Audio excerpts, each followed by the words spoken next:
नमस्कार दोस्तों, आपको रोहन क्लास में आपका स्वागत है। ये आपको बता दें कि 13 तारीख 8वां महीना 2018 के एलपी टेक्नीशियन के आपको सेकंड शिफ्ट का ये क्वेश्चन पेपर है। आपको इसको में हम साइंस डिस्कशन करवाएंगे डिटेल सॉल्यूशन के साथ। चलते हैं, पहला क्वेश्चन स्टार्ट करते हैं। देखिएगा, पहला क्वेश्चन है, देखिएगा बहुत अच्छी क्वेश्चन है, समझिएगा इसको। बोल रहा है कि एक आपतित किरण एक समतल दर्पण के साथ 20 डिग्री का कोण बनाते हुए आपतित होती है, तो आपतित किरण और परावर्तित किरण के बीच का कोण है। देखिएगा, इसको बहुत अच्छा समझिएगा। ये समतल दर्पण की बात कर रहा है, ये समतल दर्पण हो गया। इसको पर आप जानते हैं कि एक अभिलंब होता है और एक परावर्तक आपतित किरण और एक परावर्तित किरण। ये हो गया आपतित किरण और यह हो गया परावर्तित किरण। आने वाली किरण को आपतित किरण कहते हैं और टकराने के बाद जाने वाली किरण को परावर्तित किरण कहते हैं। और बीच में ये अभिलंब हो गया, अभिलंब। और आपतित किरण अभिलंब के बीच में बने कोण को आपतन कोण यानी आई कहते हैं और अभिलंब और परावर्तित किरण के बीच में परावर्तन कोण यानी आर कहते हैं। अब यहाँ देखिएगा, ये कंसेप्ट हो गया। अब इसको क्वेश्चन का बात करते हैं। एक आपतित किरण ये है, दर्पण के साथ 20 डिग्री का कोण बनाता है। किसके साथ? दर्पण के साथ। दर्पण तो ये है, ये दर्पण समतल दर्पण है, समतल दर्पण के साथ 20 डिग्री। तो दर्पण के साथ 20 डिग्री, ना कि अभिलंब के साथ नहीं कह रहा, दर्पण के साथ। तो दर्पण ही हो गया आपतित किरण, बीच कितना? 20 डिग्री। तो आपतित किरण बनाते हुए आपतित किरण होती है।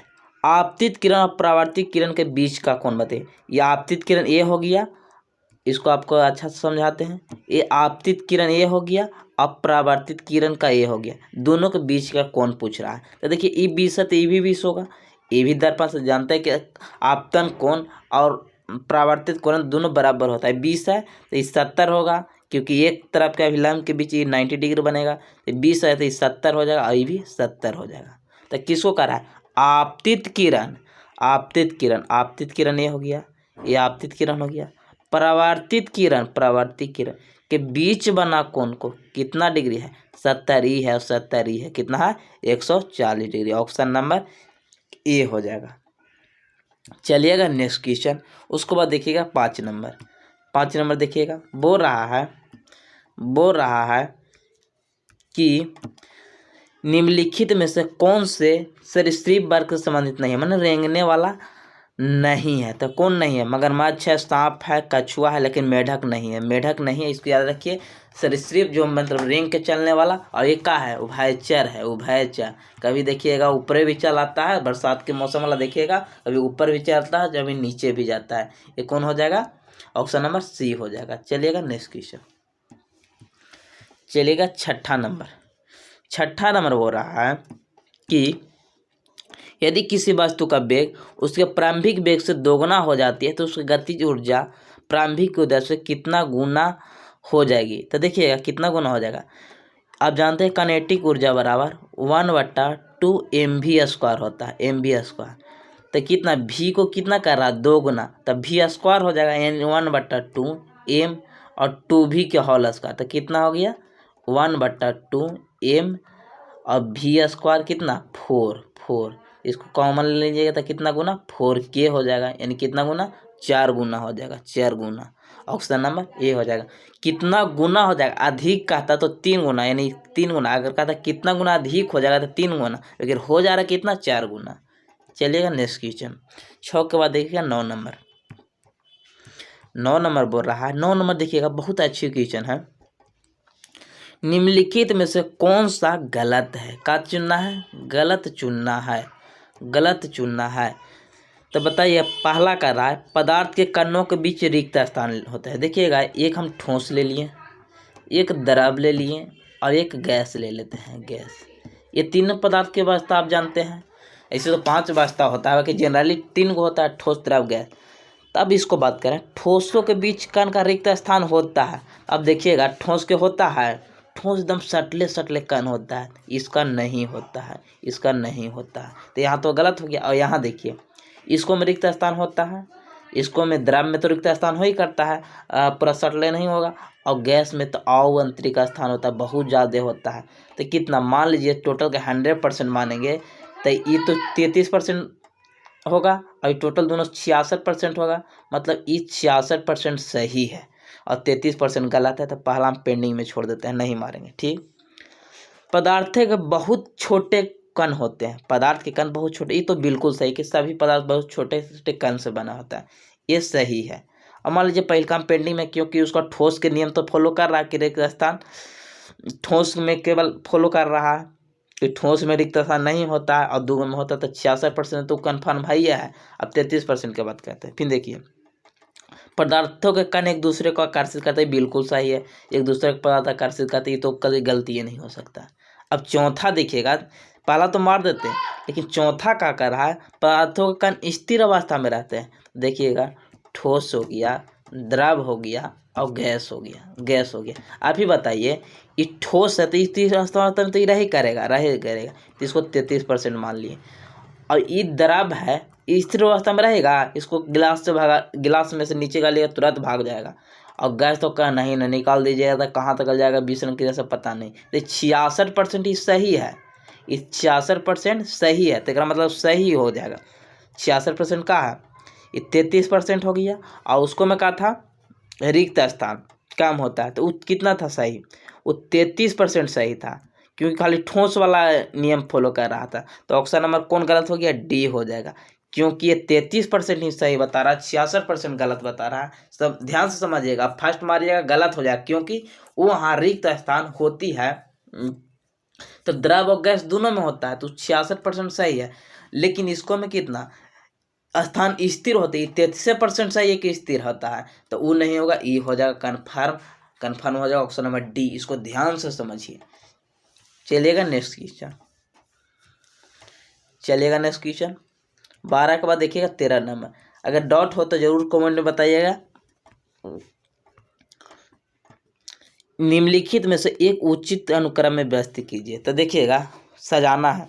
उत्परिवर्तन मतलब होता है, उत्परिवर्तन के सिद्धांत किसने दिया था, होंगडू ब्रिज ने दिया था, होंगडू ब्रिज ने दिया था। बोला था कि अगर मान लीजिए आप मानव है, तो पहले जानते थे कि हम लोग बंदर जैसा थे, अभी भी आप उसका विश्वास कीजिएगा कि हम लोग के एक टेल होते यानी एक पूंछ होता था। धीरे धीरे विकास हुआ था, टेल खत्म हुआ, बंदर से हम लोग आदमी बने, तो ये उत्परिवर्तन का सिद्धांत हो गया। तो पहले उत्परिवर्तन का सिद्धांत हो गया यानी ए नंबर। उसके बाद फिर रिप्रोडक्शन हुआ, धीरे धीरे उत्परिवर्तन होते गया, उसके बाद रिप्रोडक्शन हो गया, हमने जनन हुआ, ऑप्शन नंबर बी हो गया। और फिर प्राकृतिक चयन हुआ, जनसंख्या बढ़ाते होंगे, अगर प्राकृतिक चयन नहीं करेगा, जैसे गर्मी के दिन में ठंडा के दिन में स्वेटर नहीं पहनेगा, तो प्राकृतिक चयन है कि नहीं। तो प्राकृतिक चयन नहीं करेगा, ठंडा के दिन में स्वेटर पहनिए, गर्मी के दिन में उघाड़े रहिए, ये प्राकृतिक चयन कीजिएगा। उसको बाद अगर सब सही रहेगा तो उसके बाद विकास होगा, उसके बाद डेवलपमेंट होने लगेगा, यानी ऑप्शन नंबर कौन हो जाएगा, ऑप्शन नंबर डी हो जाएगा, ऑप्शन नंबर डी हो जाएगा। चलिएगा नेक्स्ट क्वेश्चन 17 नंबर देखिएगा। 17 नंबर देखिएगा, बोल रहा है कि कॉपर सल्फेट का जलीय विलयन यानी CuSO4 इंटू H2 माने जल के साथ जलीय विलयन है, ये कैसा रहेगा, अनिल माने नीला से लाल हो जाएगा। कोची ये कैसा है, ये अम्ल है, तो अम्ल के याद रखिए, अनिल माने अम्ल नीला को लाल कर देगा, यानी ऑप्शन नंबर कौन, नीले लिटमस रंग को लाल कर देगा। ऑप्शन नंबर ये जानते हैं कॉपर सल्फेट अम्लीय होता, ध्यान से रखिएगा। आप धातु देखिएगा तो क्षारीय मार दीजिएगा, गलत हो जाएगा, ये अम्लीय होता है, इसको याद रखिएगा, कॉपर सल्फेट एक अम्लीय होता है। चलिएगा नेक्स्ट क्वेश्चन 18 के बाद देखिएगा, 17 के बाद देखिएगा 26 नंबर देखिए, बहुत अच्छी क्वेश्चन है। 26 नंबर बोल रहा है कि पौधे में हार्मोन का संचरण के कारण प्रकाश की ओर झुक जाता है, प्रकाश की आ रहा है मतलब वृद्धि कराता है, कौन कराता है, ये ऑक्सिन कराता है। ऑक्सिन और क्या करता है, ये वृद्धि तो बढ़ा ही करता है और ये कीटनाशक के रूप में भी किया काम करता है। कीटनाशक के भी प्रयोग करते हैं, कीटनाशक में भी इसका उपयोग करते हैं ऑक्सिन को। एब्सेसिक है जो इसका बढ़ता है इसको विरोध करता है, यानी विरोधी करता है किसका, ऑक्सिन के विरोधी करता है एब्सेसिक अम्ल। साइटोकाइनिन की बात करें, ये कोशिका विभाजन करता है, पौधा के कोशिका विभाजन करता है। और जिबरेलिन है, ये सुस्तावस्था में रखता है। सुस्तावस्था मतलब क्या हुआ कि मतलब पदार्थ को नियंत्रण रखता है ऑक्सीजन के और ताप के जब बीज रहता है तो उसको नियंत्रण करता है, इसका ऑक्सीजन के, ताप के और खनिज का ये नियंत्रण करता है कौन, जिबरेलिन। किसका, बीज का जब बीज आप झाँक देते हैं तो उसको नियंत्रण करता है जिबरेलिन। और एक मिलेगा आपको एथिलीन, एथिलीन होगा जो फलों का पकाने में काम करेगा, चलेगा। नेक्स्ट क्वेश्चन 26 के बाद देखिएगा 38 नंबर देखिएगा, 38 नंबर देखिएगा।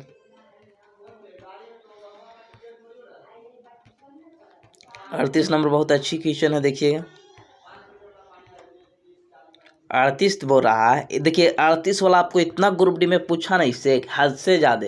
देखिए अभी 2018 वाला ग्रुप डी में बहुत ज़्यादा पूछा है। निम्नलिखित में से कौन सी धातु सबसे अधिक अभिक्रियाशील है, तब कौन है, तब पहले श्रेणी में सजाते हैं। पहले कौन हो जाएगा, आप जानते हैं कि पोटेशियम सबसे ज़्यादा अभिक्रियाशील है। उसके बाद कौन है, उसके बाद सोडियम है, उसके बाद कैल्शियम है, उसके बाद मैग्नीशियम, उसके बाद एल्युमिनियम, उसके बाद कौन, उसके बाद जिंक के बाद एफी के बाद पीवी के बाद एच के बाद एचजी और उसके बाद एयू। मतलब कौन हो गया, पोटेशियम है नहीं ऑप्शन में है, उसके बाद सोडियम है नहीं है, कैल्शियम है तो कैल्शियम हो जाएगा। अगर कैल्शियम ना रहता तो मैग्नीशियम होता, मैग्नीशियम नहीं रहेगा तो एल्युमिनियम। तो ये अभिक्रिया श्रेणी है, इसको अब स्क्रीनशॉट ले लीजिए, बहुत काम करेगा। ग्रुप डी वाला 2022 वाला करवाएंगे तो उसको में भी काम करेगा। चलेगा नेक्स्ट 38 के बाद देखिए 42 नंबर देखिए। 42 बोल रहा है, जब एक बंदूक से गोली चलाई जाती है तो बंदूक पीछे क्यों ढकेलती है, तो ये उदाहरण किसका है, न्यूटन का तीसरा नियम है। न्यूटन का तीसरा क्रिया के विपरीत क्रिया, न्यूटन के बंदूक चलाना या नाव पर से कूदना, ये सब न्यूटन के तृतीय नियम से। पहला नियम से ये जड़त्व बताता है, जो वस्तु गति में है तो गति में ही रहना चाहता है, विराम में तो विराम में ही रहना चाहता है। और न्यूटन के दूसरा नियम से ये समय के बताता है, समय अंतराल के बताता है। अगर कोई खिलाड़ी कैच ले रहा है तो अगर कैच लेते हुए पीछे की ओर हाथ करता है, यानी समय अंतराल में परिवर्तन करता है, तो न्यूटन के दूसरा नियम है। और तीसरा तो आप जान ही करते हैं, अभी बता ही दिए।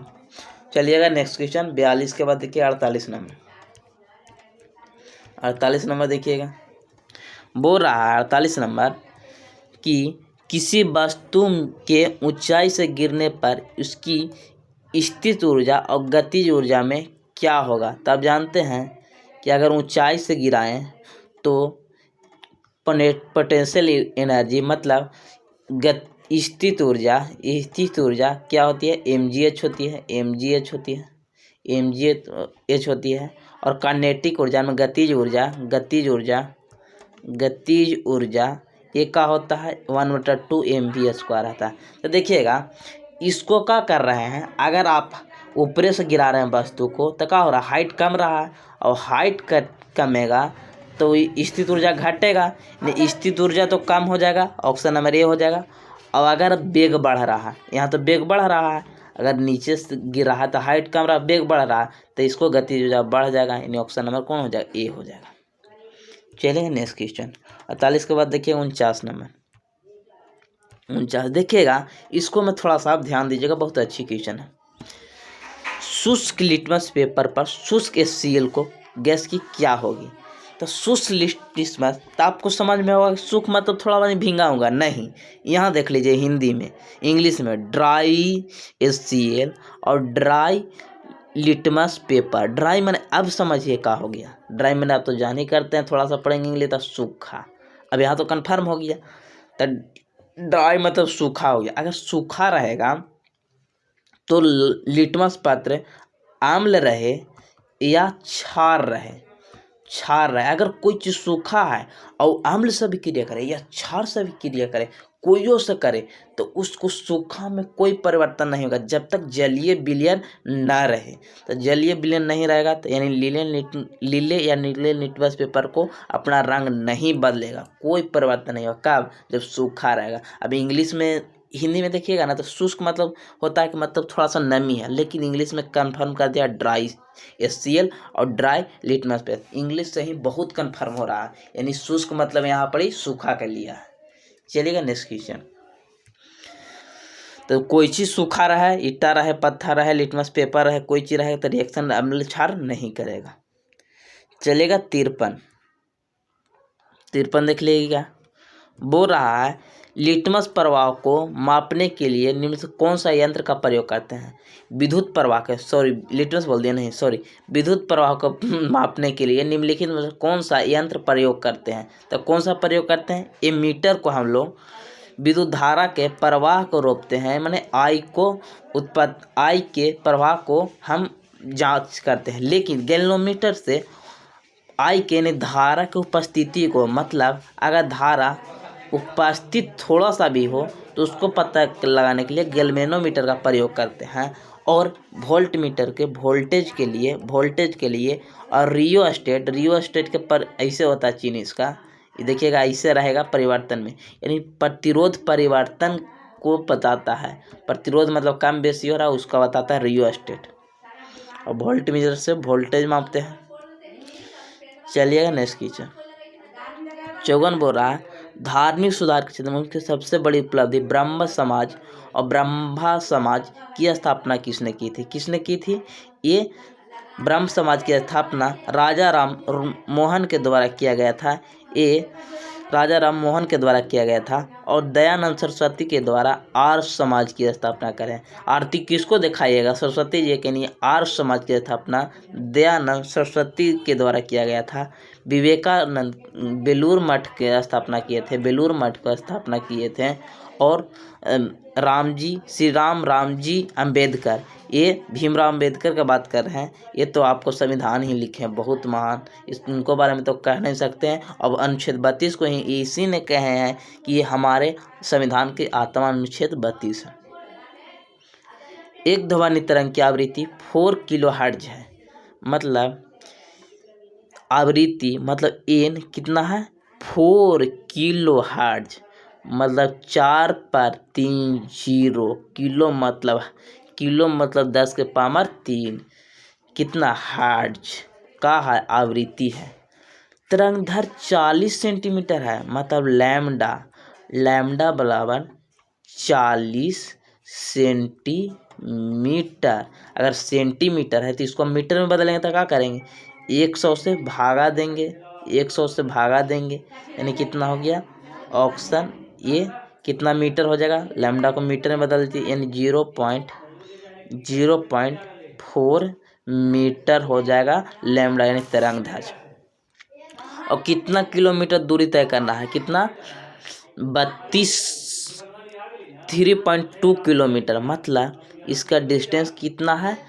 3200 इसको मान लेते हैं, कोई दिक्कत? 3200 मीटर मान लेते हैं, किलोमीटर 3.2 है तो 3200 मीटर मान लेते हैं 3.2 किलोमीटर के। अब चलते हैं, अब पहले भी निकालना होगा, भी बराबर एन लैम्डा, पहले चाल निकालेंगे तब ना दूरी होगा। भी निकालना है तो एन कितना है? 4000 और लैम्डा कितना है? 0.4, एक जीरो नीचे कर देंगे 0.4, तो इसको 4 एक जीरो से 1 जीरो, यानी भी बराबर कितना आ गया? 1600 मीटर प्रति सेकेंड। कितना वेग से? 1600 मीटर प्रति सेकेंड से। तब 3200 जाना है तो 16 दूनी बात, यानी 2 सेकेंड। ऑप्शन नंबर कौन हो जाएगा? ऑप्शन नंबर 2 हो जाएगा। चलिएगा नेक्स्ट क्वेश्चन। 56 के बाद देखिएगा 57 नंबर देखिएगा। युग्मक संलयन को किसके रूप में परिभाषित किया जाता है? युग्मक संलयन मतलब एक हो गया शुक्राणु, एक हो गया शुक्राणु और एक हो गया अंडाणु। अंडाणु अंडाणु जब निषेचन करता है तो युग्मज का यानी ज़ाइगोट का निर्माण करता है। ये कहाँ निर्माण करके ले जाता है? फ्लैटियन ट्यूब में और उसको बाद यानी क्या हो जाएगा? अंडे के साथ शुक्राणु में एक संलयन को हम लोग क्या कहते हैं? निषेचन ज़ाइगोट का निर्माण करता है और इसी को युग्मज हिंदी में बोलते हैं। एक शुक्राणु का विखंडन नहीं, सर शुक्राणु में एक शुक्राणु नहीं, दोनों होना चाहिए, अंडाणु और शुक्राणु दोनों होना चाहिए। चलेगा नेक्स्ट क्वेश्चन 58 के बाद देखिएगा 63 नंबर, 63 नंबर देखिएगा। 63 नंबर कह रहा है कि कौन सा बोल रहा है निम्नलिखित में से कौन सा रेडियोधर्मी तत्व नहीं है। तो जानते हैं रेडियम है, ये है, प्लूटोनियम है, प्लूटोनियम के सबसे ज़्यादा समस्थानिक होती है 2700 समस्थानिक होती है प्लूटोनियम के, इतने हो ही गया। प्लूटोनियम के कितना होता है? 27 टाइटेनियम एक ये नहीं है, असक्रिय है, मतलब ये सक्रियक तत्व नहीं है टाइटेनियम। थोरियम को अब तो जान ही करते हैं, इसका मोनाजाइट होता है, ये भी सक्रिय है, मतलब रेडियो सक्रियता है, लेकिन टाइटेनियम का नहीं है। ऑप्शन नंबर 3 हो जाएगा। चलेगा नेक्स्ट क्वेश्चन देखिए, अभी फिर आ गया निम्नलिखित कौन सी धातु सबसे अधिक आघातवर्धनीय होगा, मतलब सबसे ज़्यादा पीठ के चादर बना सकता है, मिलवेटी। एक मिलेगा आपको तनता मतलब होता है कि इसको खींच के एकदम बड़का को बनाना। ये हो गया लंबाई में परिवर्तन, तनता कहती है। आघातवर्धनीय मतलब मिलेबल, ये क्या होती है? पीठ के चादर बना सकते हैं। आघातवर्धनीय मतलब होता है पीठ के चादर बना सकते हैं। सबसे अधिक किसका? पोटेशियम, सोडियम, कैल्शियम, ये तो रेडियो सक्रियता है। तो आप बताइए सबसे अधिक किसको अधिक आघातवर्धनीय हो जाएगा? तो देखिएगा सोडियम सबसे ज़्यादा होगा नहीं, ये गलत दे दिया है। इसको मैं ऑप्शन देखिएगा तो गलत दिया है, क्योंकि ये तो ऐसे ही आपको इसे रखिएगा और तुरंत ऊपर चल जाता है, तो इसको कहाँ होएगा? पीठ के चादर बना सकते हैं। सबसे ज़्यादा हम लोग कर सकते हैं इसको ऑप्शन के हिसाब से Ag हो जाएगा, जो गलत दिया Ag हो जाएगा। अगर अभी क्रियाशील कहता तब सोडियम होता, लेकिन यहाँ पर ही गलत ऑप्शन दिया गया है, ये हो जाएगा। ये कौन हो जाएगा? सिल्वर हो जाएगा। यहाँ पर पीठ के चादर बना सकता है, एल्युमिनियम से भी ज़्यादा, सबसे ज़्यादा सोडियम सिल्वर के, और सिल्वर नहीं रहता तो कौन हो जाता? उसके बाद सोना हो जाता, यानी ऑप्शन नंबर कौन हो जाएगा? 4 हो जाएगा। देखिएगा 4 हो जाएगा। चलेगा नेक्स्ट क्वेश्चन, आधुनिक आवर्त सारणी में तत्वों को किस आधार पर व्यवस्थित किया गया था? आधुनिक आवर्त में आधुनिक आवर्त में मोस्ले ने दिया था जो 114 गो तत्व था और 118 गो। अभी वर्तमान में कितने तत्व है? 118 गो है, और ये परमाणु संख्या के आधार पर किया था। द्रव्यमान के आधार पर आवर्त सारणी बनाने वाले कौन थे? मेंडलीव थे। मेंडलीव के समय 63 तत्व था।